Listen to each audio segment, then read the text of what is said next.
ఇవాళ RC circuit చదువుదాం. File కనిపిస్తుంది కదా? AC through pure RC circuit. RC సర్క్యూట్లో గుండా శుద్ధ ఏసీని పంపించినప్పుడు what is the relation between voltage and current. కాబట్టి ఆర్ఎల్ సర్క్యూట్లో వోల్టేజ్కి కరెంట్కి ఉండేటువంటి రిలేషన్. జనరల్గా మీరు ఒకసారి ఆర్ఎల్ సర్క్యూట్ కనుక తీసుకున్నట్లయితే దాంట్లో మనం కనిపెట్టింది ఏమిటంటే I0 ఏమిటో కనిపెట్టాం. ఓకేనా? ఏమ్మా I0 ఈ విలువ ఎంత అంటే జనరల్గా మనం ఏమనుకుంటాం, I=I0 sin ωt +or-5 అనుకుంటాం. దాంట్లో తెలియని రాశులు ఏమేమి ఉంటాయంటే I0 అనేటువంటిది ఒకటను 5 అనేటువంటిది ఒకటి. ఓకేనా? కాబట్టి పీక్ కరెంట్ I0 ఎంత, అలానే 5 ఫేజ్ డిఫరెన్స్ వోల్టేజ్కి కరెంట్కి ఎంత ఫేజ్ డిఫరెన్స్ ఉన్నాయి, ఎంత ఉంటుంది అనేటువంటిది మనం కనిపెడతాం. ఇప్పుడు ఈ సర్క్యూట్లో కూడా అంతే. చూడండి, ఇదేమో R విలువ కలిగినటువంటి ఒక రెసిస్టెన్సు, ఇదేమో C విలువ కలిగినటువంటి ఒక కెపాసిటరు. అవునా? C కెపాసిటీ విలువ కలిగినటువంటి ఒక కెపాసిటీ. ఈ రెండింటిని ఎలా కలిపాము చెప్పండి? సిరీస్లో కలిపేసి దాన్ని తీసుకొచ్చి దేనికి కలిపాము, ఒక ఏసీ సోర్స్కి, ఏసీ జనకానికి కలిపాము. తర్వాత ఈ వలయానికి ఈ ఏసీ జనకము అనేటువంటిది I అనేటువంటి కరెంట్ సప్లై చేస్తుంది. ఓకేనా? కాబట్టి I అనేటువంటి కరెంటు ఆర్లో గుండా వెళుతుంది. మళ్ళీ అదే కరెంటు I అనేటువంటిది C ద్వారా కూడా వెళుతుంది. So the same current I will pass through the resistor and the capacitor. రెండిట్లో కూడా అదే వెళుతుంది. అట్లా వెళుతున్నప్పుడు రెసిస్టెన్స్ యొక్క రెండు టెర్మినల్స్ మధ్య ఉండేటువంటి వోల్టేజ్నేమో VR అనుకోండి. అంటే V అంటే వోల్టేజీ, R అనేటువంటిది ఏమో రెసిస్టెన్స్ యొక్క గుర్తు అనమాట. కాబట్టి VR అనేటువంటిది వోల్టేజ్ అక్రాస్ ది రెసిస్టర్. ఓకేనా? అలానే కండెన్సర్ యొక్క రెండు ప్లేట్ల మధ్య లేదా రెండు టెర్మినల్స్ మధ్య ఉండేటువంటి వోల్టేజ్ని VC అనుకోండి. అప్పుడు VR ప్లస్ VC ఈ రెండిటి యొక్క మొత్తం ఎంతకు సమానం అవుతుందంటే Vకి సమానం అవుతుంది. ఓకేనా? ఇప్పుడు చూడండి, దీంట్లో గుండా I అనేటువంటి కరెంట్ కనుక వెళ్తున్నట్లయితే అప్పుడు VR = ఎంత అవుతుందో తెలుసా? I×R అవుతుంది. అవునా కాదా ఏమ్మా? ఎవరో ఒక రాన్ చేసి పెట్టుకోండి. కాబట్టి ఆర్లో గుండా I అనేటువంటి కరెంట్ కనుక వెళ్తున్నట్లయితే అప్పుడు దాని రెండు టెర్మినల్స్ మధ్య ఉండేటువంటి వోల్టేజ్ VR I×R అవుతుంది. ఈ I×R అనేటువంటిది ఏ డైరెక్షన్లో ఉంటుందంటే ఇక్కడ X డైరెక్షన్లో. తర్వాత చెప్తాను ఇదంతా కూడా. అదే రకంగా ఈ కెపాసిటర్ ఉన్నది కదా, కెపాసిటర్ యొక్క రియాక్టెన్స్ XC అనుకున్నట్లయితే దీంట్లో కూడా I అనేటువంటి కరెంట్ కనుక వెళ్తున్నట్లయితే అప్పుడు దీని రెండు టెర్మినల్స్ మధ్య ఉండేటువంటి వోల్టేజ్ ఎంత అవుతుందంటే VC I×XC. అవునా కాదా? ఇప్పుడు నేను ఏం చేస్తానంటే కరెంటుని X అక్షం దిశలో తీసుకుంటాను. కరెంట్ అంటే ఏమిటి? I కదా? I is taken along X axis. కాబట్టి రెసిస్టెన్స్ విషయంలోకి వచ్చేటప్పటికి వోల్టేజ్కి కరెంట్కి ఏమైనా ఫేజ్ డిఫరెన్స్ ఉన్నదా?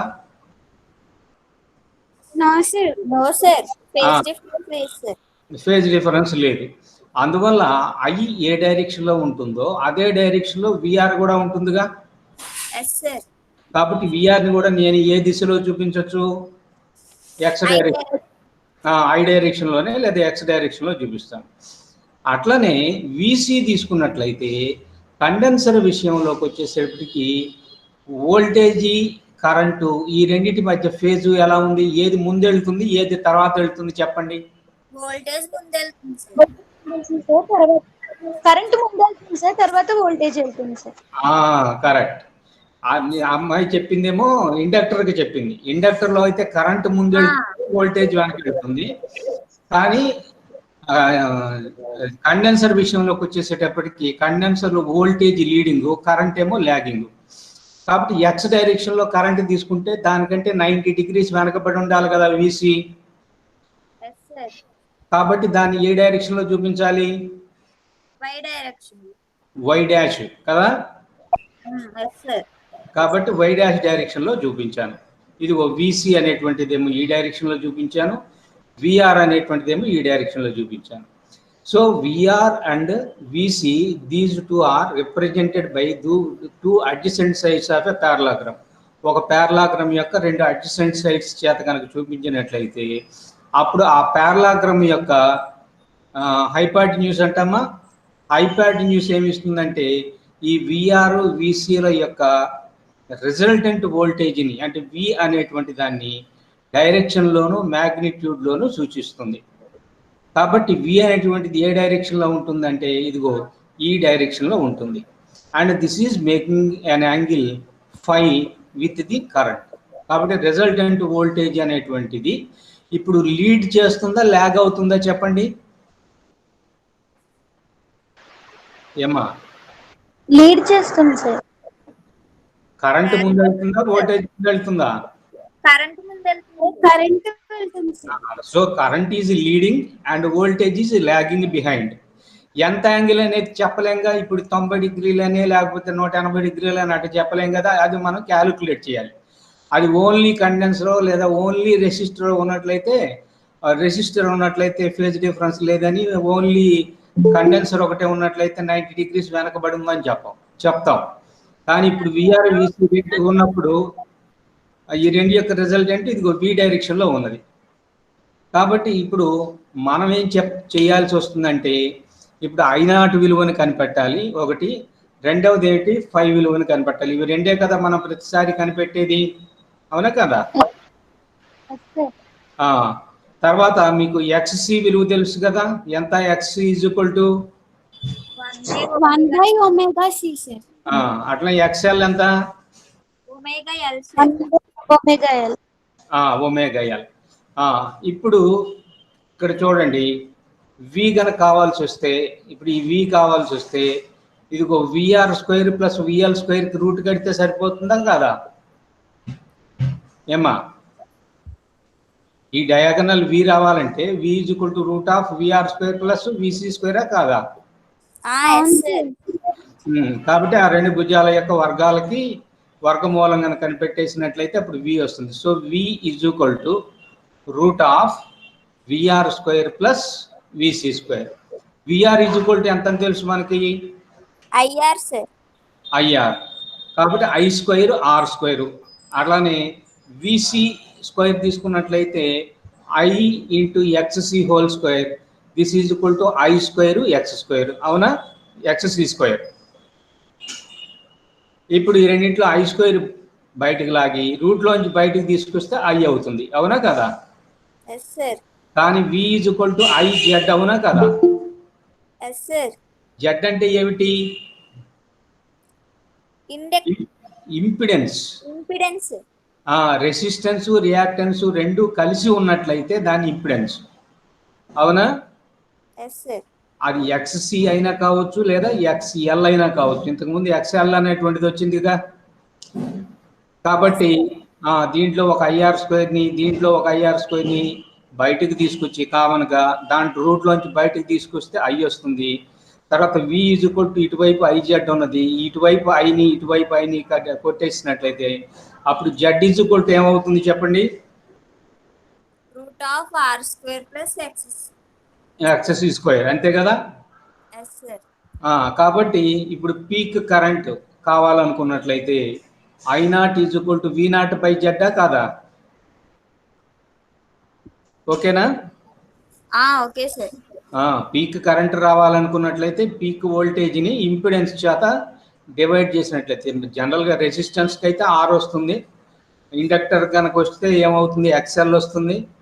ఓన్లీ కండెన్సర్ కనుక అయినట్లయితే XC వస్తుంది. ఇక్కడ R XC రెండు ఉన్నాయి కాబట్టి ఆ రెండింటి యొక్క కాంబినేషన్ ఇంపిడెన్స్ జెడ్ అవుతుంది. కాబట్టి this is equal to V0/Z. ఓకేనా? Okay sir. అప్పుడు V0 is equal to I0 is equal to V0/√R² plus X². అంతేనా? Yes sir. జనరల్ గా మనం రాసేటువంటి ఈక్వేషన్ ఏమిటి? I is equal to I0 sin ωt +or-5 అని చెప్పి రాస్తాం, అవునా కదా? Yes sir. కానీ ఇప్పుడు మనకి ఏం తెలిసింది? I0 తెలిసింది. ఇంకోటి ఏం కనిపెట్టాలి? 5 విలువ కనిపెట్టాలి. మళ్ళీ ఒకసారి ఆ ఫిగర్ దగ్గర కనుక వెళ్ళేసినట్లయితే ఇదిగో చూడండి, ఇక్కడ ఈ 5 తీసుకున్నట్లయితే tan phi is equal to opposite side by adjacent సైడా? అవునా కదా? Yes sir. ఆపోజిట్ సైడ్ ఎంతకు సమానం చెప్పండి? VC. VC అంటే ఇది VC అయింది కాబట్టి అటువైపు కూడా VC అవుతుంది. అడ్జసెంట్ సైడ్ ఎంత అవుతుంది? VR sir. కాబట్టి tan phi is equal to VC/VR, అవునా కదా? Sir Yes, sir. ట్రై చేస్తున్నారు సార్. అవునా? Yes sir. ఇప్పుడు వచ్చేస్తారేమో, కనెక్ట్ అయ్యి ఉంటాడు. వచ్చారా? ఇంకా రాలేదు సార్. మళ్ళీ ట్రై చేయట్లేదేమో.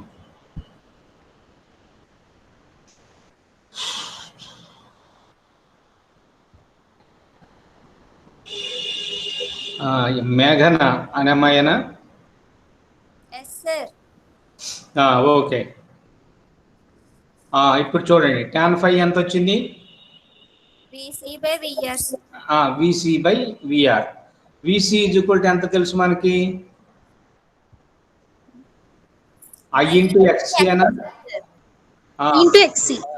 I into XC. అట్లా VR is equal to IR. IR.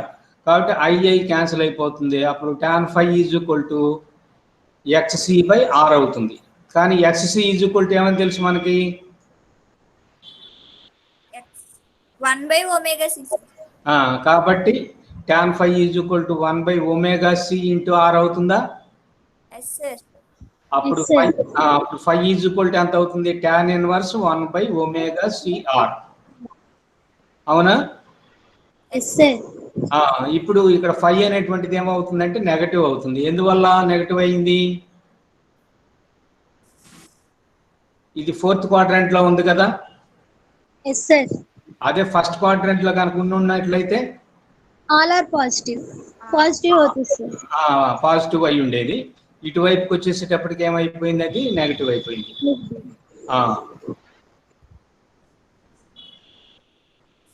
అది తర్వాత ఇవే కదా మనం కనిపెట్టాల్సింది. Yes sir. ఒకటి I0 విలువ ఎంతకు సమానం అయిపోయింది? V0/√R² plus XC². XC² అంటే మళ్ళీ ఇక్కడ ఏం రాసుకోవాల్సి వస్తుంది? 1/ωc² అని కూడా రాసుకోవచ్చు. ఓకేనా? అలానే phi is equal to tan inverse 1/ωcR. ఓకేనా? Okay sir. తర్వాత LCR సిరీస్ రెజొనెన్స్ సర్క్యూట్. ముందు LCR సిరీస్ సర్క్యూట్ చెప్పుకొని తర్వాత రెజొనెన్స్ అంటే ఏమిటో చెప్పుకుందాం. రెజొనెన్స్ అంటే మీకు ఏమైనా ఒక ఐడియా ఉన్నదా? ఫస్ట్ ఇయర్ చదువుతారేమో రెజొనెన్స్. ఒక ప్రణాళికలో అప్లై చేసిన ఫ్రీక్వెన్సీ కి ఈక్వల్ అవుతే రెజొనెన్స్ చేస్తారు. ఎవరో ఒకరు చెప్పండి, ఏంటి? ఒక వస్తువు యొక్క చెప్పండి. ట్యూనింగ్ ఫోర్క్ ఎక్స్పెరిమెంట్ చేసినప్పుడు దాని మీద కొట్టినప్పుడు వైబ్రేషన్ వస్తుంది కదా సార్, ఆ వైబ్రేషన్ రావడాన్ని రెజోనెన్స్ అంటారు సార్. అంతే, నిజమేనా? నేచురల్ ఫ్రీక్వెన్సీ మనం అప్లై చేసిన ఫ్రీక్వెన్సీకి ఈక్వల్ అవుతే రెజోనెన్స్ వస్తుంది సార్. అది కరెక్ట్ పదం. అవునా? అంటే ఒక బాడీకి ఒక న్యాచురల్ ఫ్రీక్వెన్సీ ఉంటుంది, దాని మీద మనం ఇంకొక ఫోర్స్డ్ ఫ్రీక్వెన్సీ అప్లై చేస్తున్నాం. If the natural frequency of the body and the forced frequency applied on the body, if both are same, then the body will vibrate with maximum amplitude and this phenomena is called resonance. ఓకేనా? అంటే ఒక వస్తువుకి కొంత సహజ పౌనఃపున్యం ఉంటుంది, దాని మీద నేను అనువర్తింపజేసినటువంటి పౌనఃపున్యము లేదా ఫోర్స్డ్ ఫ్రీక్వెన్సీ లేదా బలాత్కృత పౌనఃపున్యం కూడా ఆ వస్తువు యొక్క సహజ పౌనఃపున్యంతో కనుక సమానమైనట్లయితే అప్పుడు ఆ వస్తువు గరిష్ట కంపన పరిమితితోటి కంపిస్తుంది. ఈ లక్షణాన్ని ఏమంటారంటే అనునాదము అని అంటారు. కాబట్టి ఇక్కడ ఈ వస్తువు ఏం కావాలి చెప్పండి,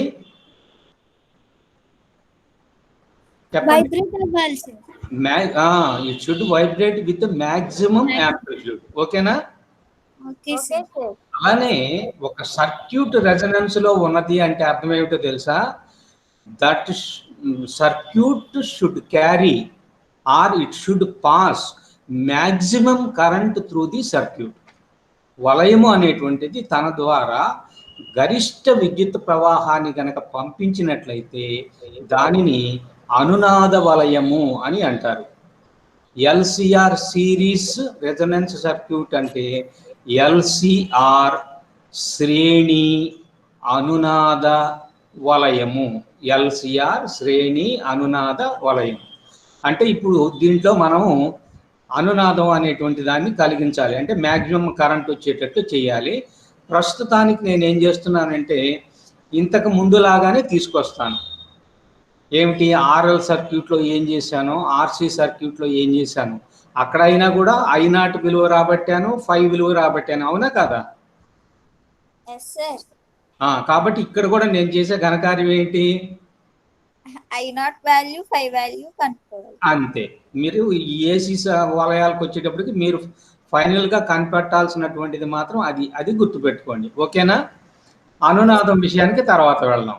ఇదిగో చూడండి, ఆర్ నిరోధం కలిగినటువంటి ఒక రెసిస్టరు, ఎల్ సెల్ఫ్ ఇండక్ట్ కలిగినటువంటి ఒక కాయిలు లేదా ఇండక్టరు, సి కెపాసిటీ కలిగినటువంటి ఒక కెపాసిటరు.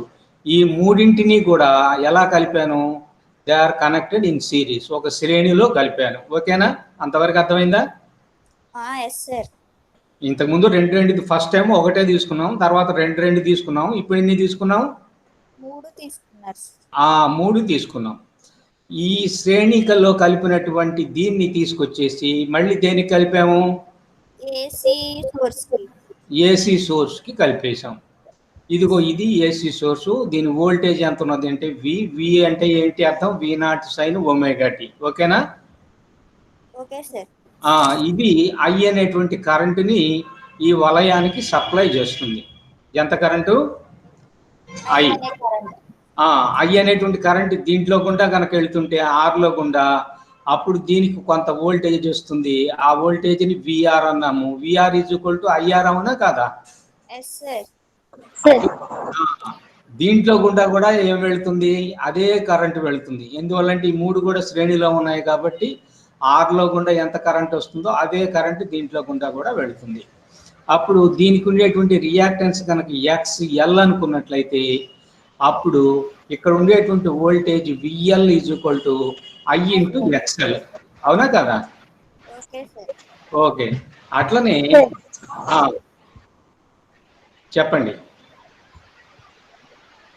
తర్వాత ఈ కండెన్సర్లో గుండా ఐ అనేటువంటి కరెంట్ వెళ్తుంటే దీని యొక్క రియాక్టెన్స్ ఎక్స్సి అయినట్లయితే దీని యొక్క 2 టెర్మినల్స్ మధ్య ఉండేటువంటి voltage VC is equal to ఎంతకు సమానము, ఐ ఇంటూ ఎక్స్సి. అంతవరకు అర్థమైనట్లే కదా పైన చెప్పినటువంటి. ఇప్పుడు వెక్టార్ డయాగ్రామ్ గీద్దాం, సదిశా చిత్రము. ఇదిగోండి, కరెంటును నేను ఎప్పుడు ఎటు తీసుకుంటున్నాను చెప్పండి, ఎక్స్ డైరెక్షన్ లో కరెంట్ తీసుకుంటున్నాం కాబట్టి వోల్టేజ్ అక్రాస్ ది రెసిస్టర్ కూడా అదే దిశలో ఉంటుందిగా. కాబట్టి VR is also represented in the X direction. తర్వాత వోల్టేజ్ అక్రాస్ ది ఇండక్టర్కి వచ్చేసేటప్పటికి ఇండక్టర్లో కరెంట్ ల్యాగింగ్, వోల్టేజ్ ఏమో లీడింగ్. కాబట్టి ఇదిగో చూడండి, ఈ పెద్ద గీత పై ఆరో దాకా ఉండేటువంటి ఈ పెద్ద గీత ఉన్నది చూసారా, ఇది విఎల్. కరెంట్ కంటే ఇది 90 డిగ్రీలు ఎట్లున్నది, లీడింగ్ లో ఉంది సార్. లీడింగ్ లో. కాబట్టి దీన్ని నేను వై డైరెక్షన్ లో చూపించాను. ఓకేనా? Okay sir. నెక్స్ట్ ఇంకొక వోల్టేజ్ ఏమున్నది, VC voltage across the condenser. Condenser యొక్క వోల్టేజ్ కి కరెంట్ కి ఏంటి, కరెంట్ ఏమో లీడింగ్ లో ఉంటుంది, వోల్టేజ్ ఏమో లాగింగ్ లో ఉంటుంది కదా, వెనకబడి ఉంటుంది. కాబట్టి వోల్టేజ్ కంటే 90 డిగ్రీలు వెనకబడి విసి ఉన్నది. కాబట్టి దీన్ని ఏ డైరెక్షన్ లో చూపించాను, వై డాష్ డైరెక్షన్ లో చూపించాను. అంటే ఒక మాటలో చెప్పాలనుకున్నట్లయితే ఇది ఎక్స్ డైరెక్షన్ అనుకుంటే ఇది వై డైరెక్షన్ ని నేను జేవిఎల్ అనొచ్చా దీన్ని? అంటే జే ఆపరేటర్ చేత కనుక మల్టిప్లై చేసినట్లయితే 90 డిగ్రీలు యాంటీ క్లాక్ వైజ్ డైరెక్షన్ లో తిరుగుతుంది కదా. కాబట్టి ఇది జేవిఎల్. తర్వాత ఇదేమిటి చెప్పండి, జే క్యూబ్ విసినా? జే క్యూబ్ విసి అంటే జే స్క్వేర్ ఇంటూ జేవిసినా? Right, minus JVC. అంతవరకు అర్థమైంది కదా. ఇప్పుడు ఇదేమో ఎక్స్ డైరెక్షన్ లో ఉన్నది, ఇదేమో ఎక్కడ ఉన్నది, వై డైరెక్షన్ లో ఉన్నది, ఇదేమో జెడ్ డైరెక్షన్ లో ఉన్నది. ఇట్లా 3 కనుక ఉన్నట్లయితే ఈ మూడింటి యొక్క రిజల్టెంట్ తెచ్చుకోవాలంటే మనం ఏం చేయాలి, ముందు విఎల్ ఏమో పై డైరెక్షన్ లో ఉన్నది, విసి ఏమో కింద డైరెక్షన్ లో ఉన్నది. ఈ రెండింటి యొక్క రిజల్టెంట్ కనుక కనిపెట్టినట్లయితే విఎల్ ఎక్కువ ఉండి విసి తక్కువ ఉన్నట్లయితే అప్పుడు ఈ రెండింటి యొక్క రిజల్టెంట్ ఎంత అవుతుంది చెప్పండి, విఎల్ మైనస్ విసి అవుతుందా లేదా? ఇదిగోండి ఇక్కడ రాశారు విఎల్ మైనస్ విసి. ఇదిగో ఈ చిన్న యారో వై డైరెక్షన్ లో ఉన్నది చూసేవరా, అంటే ఈ మొత్తము విఎల్ లో నుంచి విసిని ఏం చేశాను, తీసేస్తే అప్పుడు విఎల్ మైనస్ విసి వచ్చింది. అది కూడా ఏ డైరెక్షన్ లో ఉంది, వై డైరెక్షన్ లో సార్. వై డైరెక్షన్ లో ఉంది. ఇప్పుడు ఈ ఓ అనే పాయింట్ దగ్గర 2 సదిశలు పనిచేస్తున్నాయి. ఒకటి ఎక్స్ డైరెక్షన్ లో విఆర్, ఇంకొకటి వై డైరెక్షన్ లో విఎల్ మైనస్ విసి. ఓకేనా, ఒప్పుకుంటారా లేదా? Okay sir. అప్పుడు ఈ రెండింటి మొత్తం కనుక తీసుకున్నట్లయితే అంటే విఆర్ అను విఎల్ మైనస్ విసి కనుక తీసుకున్నట్లయితే అప్పుడు VR plus J into VL minus VC అవుతుందా? అంతే కదా, VR plus J into VL minus VC. ఓకేనా?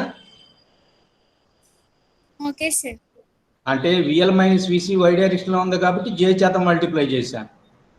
లేదా ఇంకా సూక్ష్మంగా చెప్పాలనుకున్నట్లయితే ఇప్పుడు నాకు ఈ రిజల్టెంట్ వి గనక కావాలనుకున్నట్లయితే this V is equal to root of VR square plus VL minus VC whole square. అవునా కదా? అంటే విఆర్ కి విఎల్ మైనస్ విసి ఈ రెండింటి యొక్క రిజల్టెంట్ అంటే ఏమవుతుంది, root of VR square plus VL minus VC whole square. అవునా కదా? అది తర్వాత ఇప్పుడేమో ఇది ఇక్కడ 5 ఇది. ఓకేనా? Okay sir. ఇప్పుడు నాకు ఒక చిన్న డౌట్, ఇప్పుడు విసి విలువ ఎక్కువ ఉండి విఎల్ విలువ తక్కువ ఉన్నది అనుకో, అప్పుడేం చేయాల్సి వస్తుంది, 2 వై డాష్ డైరెక్షన్ లో తీసుకోవాలి సార్. అప్పుడు ఇటువైపు విసి మైనస్ విఎల్ వస్తుంది. అవునా కదా? అంటే విసి విలువ ఎక్కువ ఉంటుంది, అప్పుడు విఎల్ విలువ ఏమో తక్కువ ఉంటుంది.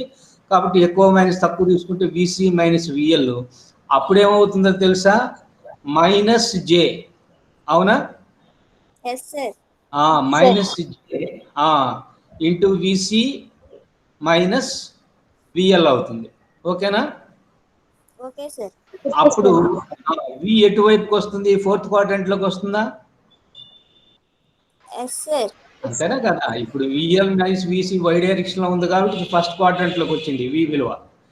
అలా కాకుండా విసి మైనస్ విఎల్ విలువ కనుక ఇటు వై డాష్ డైరెక్షన్ లో ఉన్నట్లయితే అప్పుడు వి ఎలా వచ్చేది, పారలాగ్రామ్ ఎక్కడ ఫామ్ అయ్యేది చెప్పండి, 4th క్వాడ్రంట్ లోనా కాదా? Yes sir. మరి ఫోర్త్ క్వాడ్రంట్ లో అయిపోయిందంటే 5 అనేటువంటిది మళ్ళీ ఏ క్వాడ్రంట్ లో తీసుకోవాల్సి వచ్చేది? Fourth quadrant. అప్పుడు 5 నెగటివ్ అయ్యేది, ఇప్పుడేమో 5 ఏమైపోయింది? పాజిటివ్ అయింది. అది గుర్తుపెట్టుకోండి. ఇదిగోండి చూడండి, వి రాస్తున్నాను. ఇందాక చెప్పాను కదా, V is equal to VR plus J into VL minus VC కదా. దాని మ్యాగ్నిట్యూడ్ కనుక రాసినట్లయితే V is equal to root of VR square plus VL minus VC whole square. ఓకేనా? Okay sir. VR is equal to ఎంత తెలుసు? IR sir. IR. VL is equal to ఎంత తెలుసు? ఐఎక్స్ఎల్. ఐఎక్స్ఎల్. VC ఎంత? ఐఎక్స్సి. ఇప్పుడు చూడండి, ఐ స్క్వేర్ ఆర్ స్క్వేర్ అవుతుంది. ఇక్కడ చేసినట్లయితే ఐ స్క్వేర్ ని బయటికి లాగుతాను. ఈ ఐ స్క్వేర్ అనేటువంటి దాన్ని మొత్తం మీద బయటికి లాగితే వి ఈజ్ ఈక్వల్ టు మళ్ళీ ఐ జెడ్ వచ్చిందా లేదా? ఐ జెడ్ ఎందుకు వచ్చేసింది? దీంట్లో ఏమేమి ఉన్నాయి?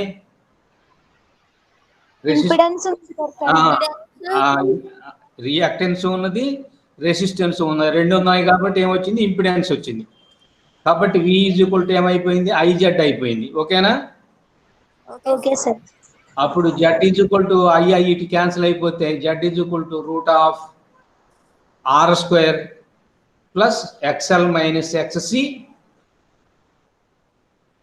Whole square. ఓకేనా? ఇప్పుడు దీన్ని విడివిడిగా రాయాలనుకున్నట్లయితే ఎక్స్ఎల్ కి బదులుగా ఏం రాయొచ్చు? 1/ωL. ఒమేగా ఎల్ రాస్తాము. ఎక్స్సి అంటే ఏం రాస్తాము? 1/ωc. 1/ωc అని రాస్తాం. కాబట్టి this is equal to root of R square plus omega L minus 1/ωc whole square అనిగా కూడా రాసుకోవచ్చు. ఓకేనా? సరే, ఈ కష్టాలన్నీ మనం ఎందుకు పడుతున్నామని చెప్పాము? I0 విలువ కనిపెట్టడం గురించే కదా. కాబట్టి peak current I0 is equal to V0/Z కదా. కానీ ఇక్కడ Z ఎంతకు సమానం అయిపోయింది? Root of R square plus XL minus XC whole square. అదే రాశాను, V0/రూట్ of R square plus XL minus XC whole square. ఓకేనా? అంతవరకు అర్థమైందా? కాబట్టి ఇప్పుడు ఏం కనిపెట్టేసాము? I0 విలువ అయిపోయింది. కాబట్టి ఈ కరెంట్కి equation I is equal to I0 sin ωt plus R minus 5 తీసుకుంటే I0 విలువ ఎంతో వచ్చింది. నెక్స్ట్ మనకు కావాల్సింది ఏమిటి చెప్పండి? 5 వాల్యూ కావాలి. 5 వాల్యూ కావాలంటే మళ్ళీ ఒకసారి ఈ ఫిగర్ దగ్గరికి వెళ్ళిపోండి. ఇది కదా 5, ఇక్కడ తేటగా కనపడుతుంది కానీ దీన్ని 5 అనుకోండి. ఓకేనా? tan 5 మనం ప్రతిసారి రాస్తున్నది. tan 5 అంటే ఏంటి? Opposite side by adjacent side. Opposite side ఎంతకు సమానం అయింది? ఇది ఎంత అవుతుందో, ఇది విఎల్ మైనస్ విసి కాబట్టి ఆపోజిట్ సైడ్ కూడా VL minus VC by VR. అదే రాసామా లేదా ఒకసారి చూడండి. అదిగోండి చూడండి, tan 5 is equal to VL minus VC by VR. VL is equal to I into XL, VC is equal to I into XC. అంతే కదా. VR is equal to I into are. అవునా కదా? అప్పుడు పైన ఉన్న ఐకి కింద ఉన్న ఐకి రెండు క్యాన్సిల్ అయిపోతాయా?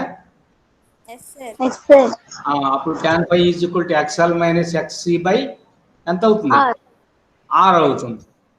ఒకవేళ కనుక నీకు విసి విలువ కనుక ఎక్కువ అయ్యేది ఫోర్త్ క్వాడ్రంట్ లో కనుక వచ్చేసినట్లయితే అప్పుడు tan 5 is equal to XC minus XL by R అయ్యేదా? అప్పుడు 5 is equal to tan inverse XL minus XC by R. అంతేనా కదా? ఎక్స్సి ఎక్స్ఎల్ కి బదులుగా ఒమేగా ఎల్ ఒమేగా సి రాశారు. ఇక్కడ కరెక్ట్, నేనే తప్పు రాశాను. అందువల్ల మీరు నోట్స్ లో కరెక్ట్ చేసుకోండి. Omega L. ఓకేనా? Minus 1/ωc whole by R. అదే తప్పు. ఇదిగో నెక్స్ట్ స్టెప్ లో కూడా కంటిన్యూ అయిపోయింది, చూసారు కదా. Yes sir. కాబట్టి I0 ఈజ్ ఈక్వల్ టు ఎంత అయిపోయిందంటే V0/√r² plus XL minus XC whole square లేదా ωL minus 1/ωc whole square. అదే 5 కనుకైతే tan inverse ωL minus 1/ωc whole by R అవుతుంది. ఓకేనా? Okay sir. ఇప్పుడు I0 అనేటువంటిది పీక్ కరెంట్ కదా ఏమా? Peak current. V0 అనేటువంటిది ఏమో పీక్ వోల్టేజ్. ఇప్పుడు పీక్ కరెంట్ వాల్యూ ఇంకా పెరగాలనుకున్నట్లయితే చూడండి, ఈ ఈక్వేషన్ లో ఏమైతే బాగుంటుంది చెప్పండి. I0 వాల్యూ మ్యాక్సిమం కావాలంటే V0 సోర్స్ కి ఇచ్చేటువంటి వోల్టేజ్ దాన్ని మనం ఏం చేయలేము. ఇంక ఏది తగ్గిస్తే I0 పెరుగుతుంది చెప్పండి. Z value impedance Z value కనుక తగ్గించినట్లయితే I0 వాల్యూ ఏమైపోతుంది? పెరుగుతుంది. కాబట్టి I0ని మ్యాక్సిమం చేయాలనుకున్నట్లయితే జెడ్ వాల్యూ ఏం కావాలి చెప్పండి? మినిమం కావాలి సార్. జెడ్ వాల్యూ కనుక మినిమం. కాబట్టి జెడ్ వాల్యూ మినిమం కనుక అయినట్లయితే అప్పుడు I0 మ్యాక్సిమం అవుతుంది. ఆ I వాల్యూ కనుక మ్యాక్సిమం అయినట్లయితే అప్పుడు ఆ సర్క్యూట్ని ఏమంటారు? LCR circuit. రెజొనెన్స్ సర్క్యూట్ అంటారు. ఓకేనా? Okay sir. ఏం సర్క్యూట్? Resonance circuit. కాబట్టి ఈ LCR సిరీస్ సర్క్యూట్ అనేటువంటిది అనునాద వలయము లేదా రెజొనెంట్ సర్క్యూట్ కావాలంటే అప్పుడు I0 should be maximum or I should be maximum. ఓకేనా?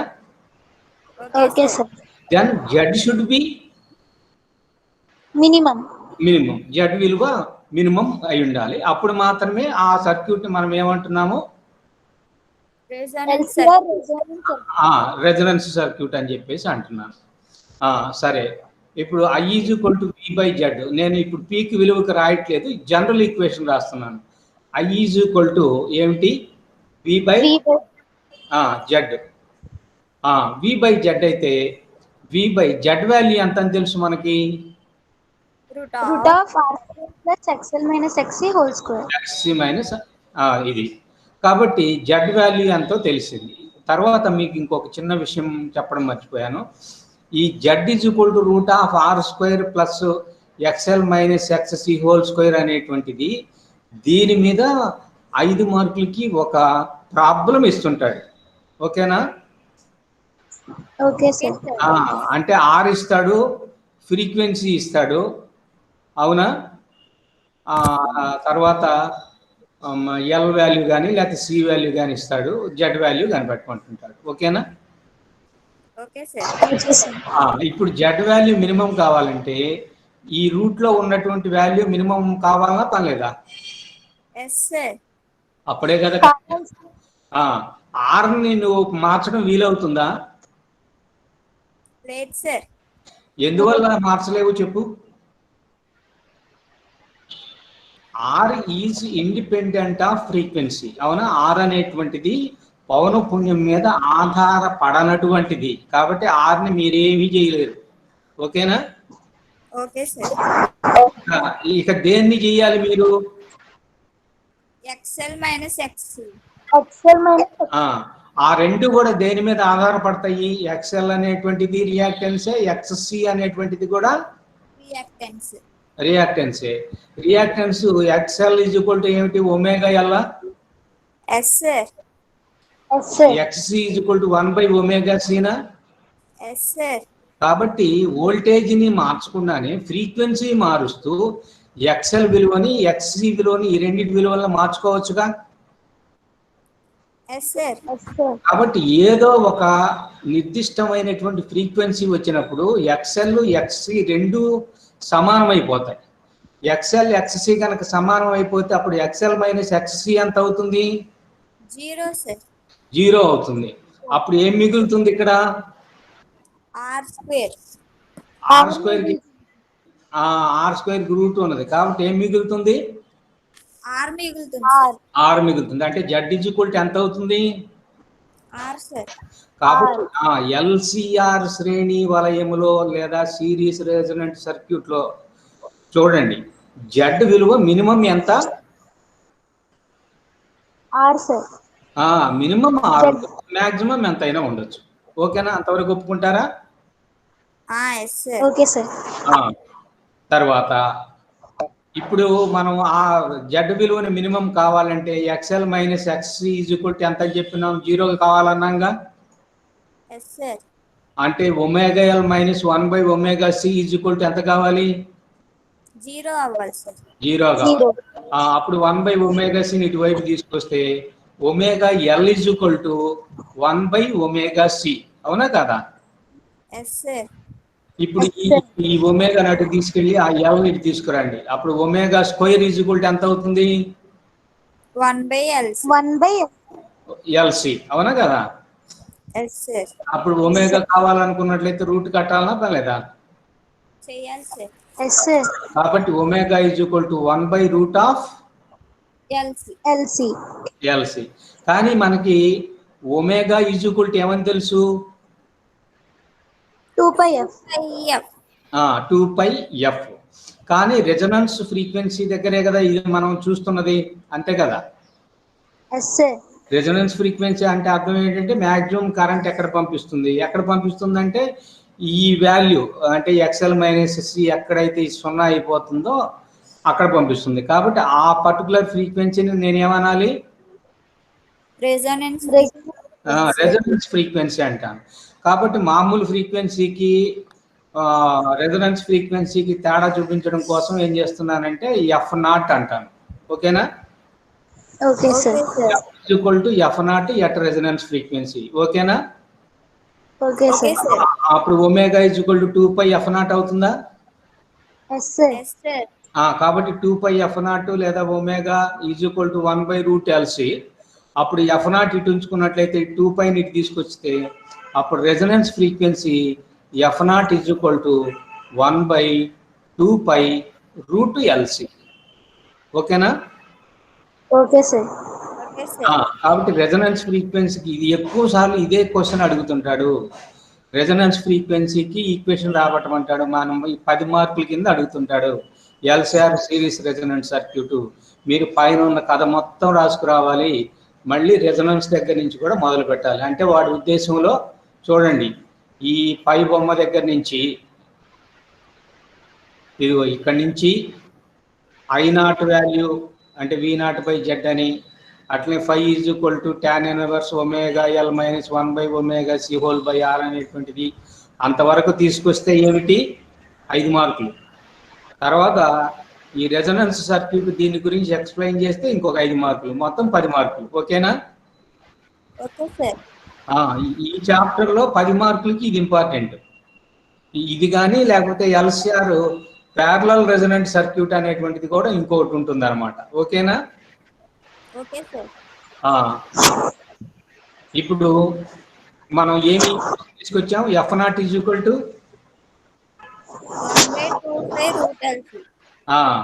1/2π√LC. కాబట్టి ఈ రెజొనెన్స్ ఫ్రీక్వెన్సీ దగ్గర కరెంట్ ఏమవుతుంది? మ్యాక్సిమం కరెంట్ ఏమంటారంటే I మాక్సిమం అంటారు. I maximum is equal to V/Z. But Z is equal to ఎంతకు సమానం అయిపోయింది? R కి సమానం అయిపోయింది. కాబట్టి V/R అవుతుంది. ఇప్పుడు ఇక్కడ బొమ్మ లేదు కానీ మిమ్మల్ని నేను ఒక సందేహంతో ఒక క్వశ్చన్ అడుగుతాను.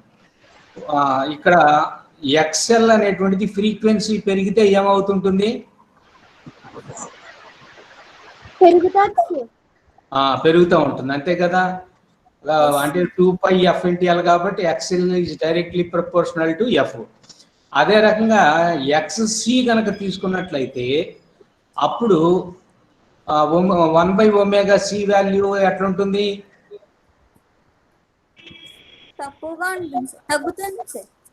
తగ్గుతుంది. ఏది పెరుగుతుంటే? ఫ్రీక్వెన్సీ పెరుగుతుంటే. కాబట్టి మీరు ఇక్కడ ఒక విషయం గుర్తుపెట్టుకోవాల్సింది ఏంటంటే ఫ్రీక్వెన్సీని నేను పెంచుతూ ఉన్నాను. ఓకేనా? Okay sir. నేను ఫ్రీక్వెన్సీ పెంచుతూ ఉంటే ఎక్స్ఎల్ ఏమో క్రమంగా పెరుగుతుంటుంది, అవునా కదా? Yes sir. ఎక్స్సి అనేటువంటిది క్రమంగా ఏమవుతుంది? తగ్గుతుంది. అంటే ఎక్స్సి ఏమో ఒక గరిష్ట విలువ దగ్గర నుంచి మొదలయ్యి తగ్గుతూ వస్తుంది, అవునా? తర్వాత తగ్గుతూ వస్తుంటుంది. తగ్గుతూ వస్తుందా, పెరుగుతూ వస్తుందా? ఎక్స్సి తగ్గుతుంది సార్. ఎక్స్సి తగ్గుతుంటుంది. ఎక్స్ఎల్ అనేది పెరుగుతుంటే, అంటే ఫ్రీక్వెన్సీ పెరుగుతుంటే చెప్పండి రెండు. ఎక్స్ఎల్ పెరుగుతుంది సార్, ఎక్స్సి తగ్గుతుంది సార్. అది ఇప్పుడు ఫ్రీక్వెన్సీ పెరుగుతున్నట్లయితే ఎక్స్ఎల్ అనేది పెరుగుతూ ఉంది, ఎక్స్సి ఏమో తగ్గుతుంది. ఏదో ఒక విలువ దగ్గరకు వచ్చేటప్పటికి రెండు సమానం అయిపోయి అవి రెండు ఒకదానికోటి ఏమైపోతాయి? 0 అయిపోతాయా లేదా? Yes sir. ఇప్పుడు దీనికి ఎంతో కొంత విలువ కనుకున్నట్లయితే జడ్ 6 కంటే ఎక్కువ ఉంటుందా, ఉండదా? ఉంటుంది సార్, దానికి వాల్యూ ఉంటాయి. దీనికి అంటే ఎక్స్ఎల్ విలువ తక్కువ ఉండి ఎక్స్సి విలువ ఎక్కువ ఉన్నది అనుకోండి ప్రస్తుతానికి, ఓకేనా? Okay sir. అప్పుడు ఒక దాంట్లోంచి ఒకటి తీసేసి స్క్వేర్ చేస్తే ఇది కూడా ప్లస్ అయిపోతుందిగా. Yes sir. ఆ ప్లస్ సంథింగ్ r² కనిపెట్టేసి దాన్ని రూట్ లోంచి బయటకు లాక్కొస్తే అప్పుడు జెడ్ వాల్యూ 6 కంటే ఎక్కువ ఉంటుందా లేదా? ఉంటుంది సార్. కాబట్టి జెడ్ వాల్యూ విలువ ఎక్కువ నుంచి మొదలయ్యి అలా తగ్గుతూ మినిమం ఎక్కడ దాకా వస్తుంది? R వరకు వస్తుంది. R విలువ దగ్గరకు వచ్చేసిన తర్వాత ఏమవుతుంది? ఎక్స్ఎల్ విలువ పెరుగుతుంది, అవునా? ఎక్స్సి విలువ ఇంకా తగ్గిపోతుంది. అప్పుడు మళ్ళీ ఇది ప్లస్ అవుతుందా? ఎక్స్ఎల్ విలువ ఎక్కువైపోయి ఎక్స్సి విలువ తగ్గిపోయి దాన్ని స్క్వేర్ చేస్తే మళ్ళీ కొంత విలువ వస్తుందా? Yes sir. అప్పుడు మళ్ళీ జెడ్ విలువ పెరుగుతుందా, పెరగదా? పెరుగుతుంది సార్. కాబట్టి నేను ఫ్రీక్వెన్సీకను జెడ్ విలువకి కనుక ఒక గ్రాఫ్ గీస్తే ఏమవుతుందంటే ఒక గరిష్ట విలువ దగ్గర నుంచి మొదలయ్యి R అనేటువంటి కనిష్ట విలువ వరకు తగ్గి ఆ తర్వాత మళ్ళీ క్రమంగా ఏమవుతుంది? పారాబోలా వస్తుంది సార్. ఒక యు ఆకారం లాగా వస్తుంది. అంటే తరిగి ఏమవుతుంది? పెరుగుతుంది సార్. తరిగి పెరుగుతుంది. ఇప్పుడు జెడ్ అనేటువంటిది కనుక తరిగి పెరిగితే కరెంట్ ఏమవుతుంది చెప్పండి? కరెంట్ పెరిగి తగ్గుతుంది సార్. కరెంట్ పెరిగి తగ్గుతుంది. ఇప్పుడు నేను వేసినటువంటి బొమ్మ అది, ఇదిగో చూడండి. ఎక్స్ అక్షం మీద పౌనఃపున్యము ఫ్రీక్వెన్సీ తీసుకొని వై అక్షం మీద ఏం తీసుకున్నాను? Current sir. కరెంట్ తీసుకున్నట్లయితే జెడ్ విలువ ఇక్కడ ఎక్కువ ఉన్నది కాబట్టి కరెంట్ విలువ తక్కువ ఉన్నది. జెడ్ విలువ తగ్గుతూ వచ్చింది కాబట్టి కరెంట్ విలువ క్రమంగా ఏమవుతూ వచ్చేసింది? పెరుగుతుంది సార్. పెరుగుతుంది. జెడ్ విలువ మినిమం అయిపోయేటప్పటికి కరెంట్ ఏమైపోయింది? అంటే ఐ మాక్సిమం దగ్గర జెడ్ వాల్యూ ఆర్కి సమానం అని, అంతేనా కాదా? కాబట్టి తర్వాత ఫ్రీక్వెన్సీ పెంచుతున్నట్లయితే జెడ్ విలువ ఏమైంది? పెరుగుతూ వచ్చింది. కరెంట్ విలువ ఏమవుతూ వచ్చింది? తగ్గుతూ వచ్చింది. కాబట్టి నేను ఫ్రీక్వెన్సీకి కరెంట్కి గ్రాఫ్ గీస్తే ఫ్రీక్వెన్సీ పెరుగుతున్న కొద్దీ కరెంటు పెరిగి ఒక గరిష్ట విలువను చేరి ఆ తర్వాత క్రమంగా ఏమవుతుంది? తగ్గుతుంది. ఇది బాగా ఇంపార్టెంట్ అయినటువంటి గ్రాఫ్. కాబట్టి ఎల్సిఆర్ సిరీస్ రెజొనెన్స్ సర్క్యూట్ లో ఫ్రీక్వెన్సీ వర్సెస్ కరెంట్కి ఇచ్చినటువంటి గ్రాఫ్ ఎలా ఉంటుందంటే ఫ్రీక్వెన్సీ పెరుగుతున్న కొద్దీ కరెంట్ పెరిగి మ్యాక్సిమం రీచ్ అయిన తర్వాత మళ్ళీ క్రమంగా ఏమవుతుంది? తగ్గుతుంది. ఈ మ్యాక్సిమం కరెంటు ఎక్కడైతే వస్తుందో దాన్ని ఐ మ్యాక్సిమం అనండి. దానికి కరస్పాండింగ్ గా ఉండేటువంటి ఫ్రీక్వెన్సీని ఏమనాలి? కరెంట్ మ్యాక్సిమం ఎక్కడ రెసొనెన్స్ ఫ్రీక్వెన్సీ అనాలి, అవునా కాదా? కాబట్టి మ్యాక్సిమం కరెంట్ వచ్చిన దగ్గర ఏం చేస్తారంటే ఒక వర్టికల్ పర్పెండిక్యులర్ లైన్ గీయండి. అక్కడ ఏ ఫ్రీక్వెన్సీ ఉంటే ఆ ఫ్రీక్వెన్సీ ఏ ఫ్రీక్వెన్సీకి సమానం అవుతుంది? Resonance frequency. ఇప్పుడు ఈ గ్రాఫ్లో వచ్చినటువంటి రెసొనెన్స్ ఫ్రీక్వెన్సీ ఎంత ఉంటుందో మనం థియరిటికల్ గా క్యాలిక్యులేట్ చేసాం కదా, 1/2π√LC, ఓకేనా? ఆ విలువ ఈ విలువ కూడా ఏం కావాలంటే సమానం కావాలి. మనం ప్రాక్టికల్ చేసేటప్పుడు చేసేది అదే. కాబట్టి థియరిటికల్ వాల్యూ ఏమో F0 is equal to 1/2π√LC. Graph వాల్యూనేమో ఐ వాల్యూ మ్యాక్సిమం ఎక్కడ వస్తుందో దాని కరస్పాండింగ్ ఫ్రీక్వెన్సీ F0. ఈ రెండు విలువలు ఎలా ఉండాలి? ఈక్వల్ గా ఉండాలి. ఇప్పుడు ఈ ఐ మ్యాక్సిమం ఉన్నది కదా, ఇప్పుడు మీకు పవర్ కి ఈక్వేషన్ తెలుసా మీకు? పవర్ ఏమా? Power voltage into current. ఇంకొక ఈక్వేషన్ V/T నా సార్? V/T కాదు. V/T ఎట్లా వస్తుంది? దాన్ని V ఇంటూ ఐని ఎలా రాస్తానంటే ఐకి బదులుగా మళ్ళీ V/R రాయొచ్చా? అప్పుడు అది V²/R అవుతుందా?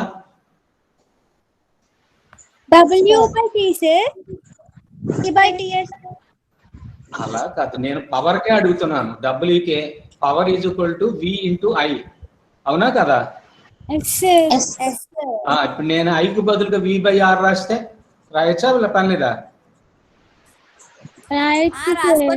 అప్పుడు V ఇంటూ V/R ఎంత అవుతుంది? V²/R. అది పవర్ కేనా ఈక్వేషన్? అట్నే power P is equal to నువ్వు W అంటే పని అవుతుంది, అదే అవుతుంది VIT అవుతుంది. ఓకేనా? అంతే కదా. W is equal to power P is equal to W/T or W is equal to P into T. P is equal to VI into T. ఓకేనా? P/W/T sir. అంతే కదా. పని రేటునే మనం సామర్థ్యము లేకపోతే పవర్ అంటాం. ఓకేనా? Okay sir. కాబట్టి సామర్థ్యము P ఈజ్ ఈక్వల్ టు పని బై కాలము W/T. అంటే ఒక ప్రమాణ కాలంలో ఎంత పని జరుగుతుందో దాని సామర్థ్యము అంటాము.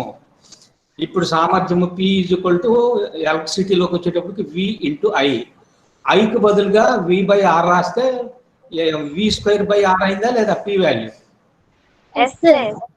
ఒకవేళ నేను వీకి బదులుగా IR రాశాను అనుకో, I ఇంటూ IR అవుతుందా?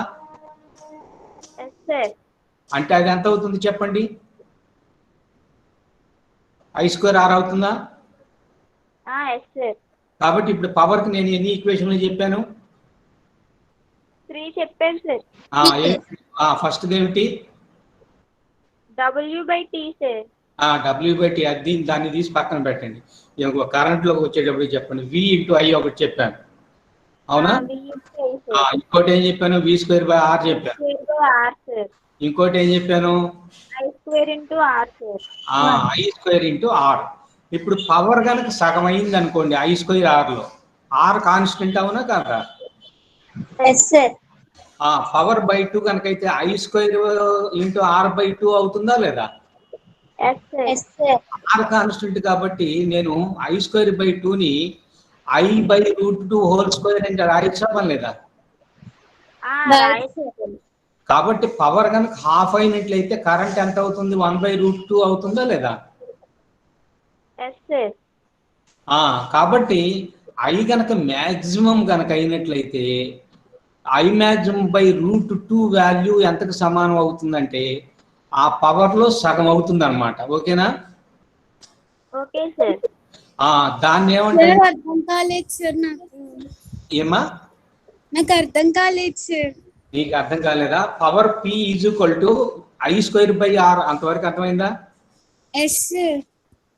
ఇప్పుడు పవర్ సగం అయిందంటే P/2 అయింది అనుకోండి, అప్పుడు I²R/2 అవుతుందా లేదా? ఏమా? పవర్ ఆఫ్ అయితే ఐ ఎందుకు ఆఫ్ అవుతుంది సార్? ఐ ఆఫ్ కాదు, I 1/√2 అవుతుంది. I 1/√2 అవుతుంది సార్. అంతే కదా. I/√2 హోల్ స్క్వేర్ అంటే ఎంత అవుతుంది చెప్పు నువ్వు, నాకు తెలియక అడుగుతాను. I/2 అవుతుంది సార్. R ని I square by 2 sir. I square by 2 అవుతుంది సార్. మరి నేను చెబుతున్నది కూడా అదే. ఇప్పుడు పవర్ గనక హాఫ్ అయిందంటే పి గనక p/2 అంటే ఒరిజినల్ది p1 అనుకుందాం అమ్మా, ఓకేనా? Yes sir. p1 = I²R, ఓకేనా? Okay sir. ఇప్పుడు p హాఫ్ అయిపోయింది అనుకుందాం, అంటే ఇప్పుడు వచ్చిన పవర్ p2 అనుకోండి. p2 = p1/2, ఓకేనా? Okay sir. p1/2 ని ఇప్పుడు నువ్వు ఎట్లా రాస్తావు చెప్పు? I²R/2గా రాస్తావా? Yes sir. అప్పుడు I²R/2 ని నేను I/√2² R గా రాయచ్చా? Yes sir, right sir. అంటే ఇప్పుడు కరెంట్ ఏమైందని, పవర్ హాఫ్ కావాలంటే కరెంట్ 1/√2 టైమ్స్ కావాలి, అవునా కదా? అవును సార్. కాబట్టి ఇంతకుముందు నీకు పీక్ కరెంట్ ఉన్నప్పుడు కరెంట్ ఎంత ఉన్నది? I మ్యాక్సిమం ఉన్నది. ఇప్పుడు పవర్ హాఫ్ అయిపోతే కరెంట్ ఏమైపోతుంది చెప్పండి? I మినిమం అయిపోద్దా సార్? I మినిమం కాదు, I మ్యాక్సిమం /√2 అవుతుంది. Okay sir. Okay sir. Okay sir, అర్థమైంది సార్. ఇప్పుడు పవర్ హాఫ్ అయింది అంటే ఏమైందని అంటే అర్థము I²R సగం అయిందని, I²R/2 అయిందని. అంటే అర్థం ఏంటంటే R ఏం మారదు కాబట్టి I ఒక్కటే మారుతుంది. ఇప్పుడు I ఏమైపోయిందని అర్థం? I/√2గా అయిపోయింది అనమాట, ఓకేనా? Okay sir. కాబట్టి I/√2² R చేస్తే ఎంత అవుతుంది? I²R/2 అవుతుందా? Yes sir. అప్పుడు పవర్ హాఫ్ అయినట్టేనా? Yes sir. కాబట్టి పవర్ హాఫ్ అయిందంటే కరెంట్ ఎంత అయిందంటే I/√2 అయింది. ఇప్పుడు మ్యాక్సిమం కరెంట్ కనుక ఇక్కడ కనుక ఉన్నట్లయితే మ్యాక్సిమం పవర్లో హాఫ్ పవర్ ఎక్కడ ఉంటుంది అంటే ఎక్కడ ఉంటుంది? I maximum /√2. 1/√2 of I maximum ఎంత విలువ ఉంటుందో అక్కడ పవర్ ఎంత ఉంటుంది? సగం ఉంటుంది. దాన్ని హాఫ్ పవర్ ఫ్రీక్వెన్సీస్ అంటారు, ఓకేనా? Okay sir. అంటే పవర్ ఎంత అయిపోయిందని, సగం అయిందని. ఇప్పుడు నేను I మ్యాక్సిమం ఎంత ఉంటుందో దాన్ని /√2 చేసి ఆ విలువ దగ్గర ఒక హారిజాంటల్ లైన్ గీస్తాను, ఓకేనా? అది ఏ ఫ్రీక్వెన్సీస్ దగ్గర కట్ చేస్తుందో దాన్ని హాఫ్ పవర్ ఫ్రీక్వెన్సీస్ అంటారు, ఓకేనా? అది యాక్సిస్ ని ఇదిగో ఇక్కడ కట్ చేసింది, ఇక్కడ కట్ చేసింది. ఈ ఫ్రీక్వెన్సీని నేను F1 అంటున్నాను, ఈ ఫ్రీక్వెన్సీని F2 అంటున్నాను. అంటే F2 తర్వాత కరెంట్ ఏమైపోయింది? హాఫ్ కంటే కూడా తగ్గిపోయింది కదా, అంటే 1/√2 కంటే కూడా తగ్గిపోయింది. అట్లనే F1 కంటే ముందు కరెంటు I మ్యాక్సిమం /√2 కంటే కూడా తక్కువైందిగా. కాబట్టి F1 F2ల మధ్య మాత్రమే ఇది 50% పవర్ కంటే ఎక్కువ పవర్ని పంపిస్తుంది. అంతకంటే ఫ్రీక్వెన్సీ తక్కువైనా పంపించట్లేదు, అంతకంటే ఎక్కువ అయినా కూడా పంపించడం లేదు, అవునా కాదా? పంపించడం లేదంటే పూర్తిగా పంపించడం లేదని కాదు, 50% కంటే ఎక్కువ పంపించట్లేదు. అంటే ఇప్పుడు ఒక చిన్న ఎగ్జాంపుల్ తీసుకుందాం. మీకు 40 మార్కులు పాస్ మార్క్ అనుకోండి, 39 వస్తే ఏమంటాం? ఫెయిల్ అంటారు సార్. 41 వస్తే ఏమంటాము? పాస్ అంటారు. పాస్ అంటాం. అట్లనే ఇక్కడ కూడా 50% కంటే తక్కువ వస్తే ఫెయిల్, పంపించినట్టు లెక్క, ఓకేనా? 50% కంటే ఎక్కువ వస్తే పవర్ ని పంపిస్తున్నట్టు లెక్క, ఓకేనా? Okay sir. కాబట్టి F1 కంటే ఎక్కువ ఉన్నా పంపిస్తున్నట్టు, F2 కంటే తక్కువ ఉన్నా పంపిస్తున్నట్టు, అవునా? ఈ F1 F2ల మధ్య ఎంత ఫ్రీక్వెన్సీ డిఫరెన్స్ ఉందో దీన్ని బ్యాండ్ విడ్త్ అంటారు, పట్టిక వెడల్పు, ఓకేనా? ప్రస్తుతానికి అంతవరకు గుర్తుపెట్టుకోండి. మీకు ఆ పవర్ పాయింట్ అనేటువంటిది అర్థమైందో లేదో నాకు అర్థం కాలేదు. అర్థమైంది సార్. లేకపోతే రేపు పొద్దున ఒక చిన్న స్లైడ్ చేసి మళ్ళీ ఎక్స్ప్లెయిన్ చేస్తాను, ఓకేనా? అంటే మళ్ళీ మాస్టర్ ఇక్కడ వెయిట్ చేస్తుంటారేమో, ఓకేనా? నేను క్లోజ్ చేయనా? Okay sir. Okay, thank you sir.